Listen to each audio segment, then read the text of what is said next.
siku ambayo Mtume sallallahu alayhi wa alihi wasallama aliwazungumzia baadhi ya watu, akatuambia sisi aghnuhum ani suali fi hadha al-yawm, watoshelezeni watu hawa wasiombeombe ndani ya siku hii. Hawa wanatoshelezwa ambao hawajiwezi na maskini, wanatoshelezwa kwa kupewa zakatul fitri. Usikose kuisafisha funga yako kwa kujitolea zakatul fitri. Lakini jamii tunayoishi nayo, tulikuwa na watu ambao tuliishi nao kwa upendo, maelewano na masikilizano. Huenda wameondoka, wametuachia watoto ambao lau wao wangekuwepo, watoto wao wangeneemeka na wao wangefurahi kwenye Idi. Ukiwa hai, chukua hata 100 au 200, mnunulie kiatu, mnunulie suruali, hata ile ya mtumba pale. Mtoto wa ndugu yako aliyefariki, ambaye tunamuita kwa lugha fupi yatima, na yeye aweze kufurahi katika siku hii. Utakuwa umeimaliza funga yako kwa njia nzuri mno.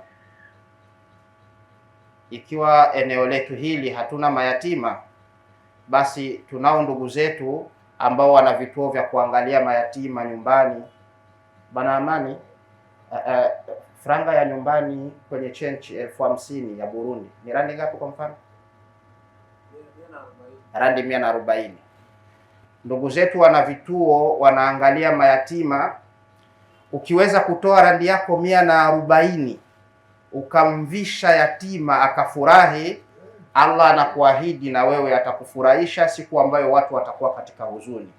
Wapo ambao wanatuhitaji, lakini kubwa zaidi, sisi bado baadhi yetu tuna wazazi. Tuna wazazi wetu wote wapo. Mathalan, katika sisi kuna ambao wana baba zao na mama. Wengine tunaweza kuwa tumepoteza mmoja, lakini mwingine yupo, kaondoka mama lakini baba bado yupo. Wengine tunaweza kuwa tulimpoteza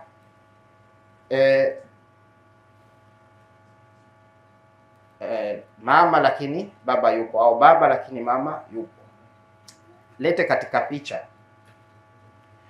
katika picha kwamba ilikuwa zama ambazo wewe una umri kama huu wa miaka 3, 4, 5, mzazi anajinyima ili akufurahishe kwenye Idi.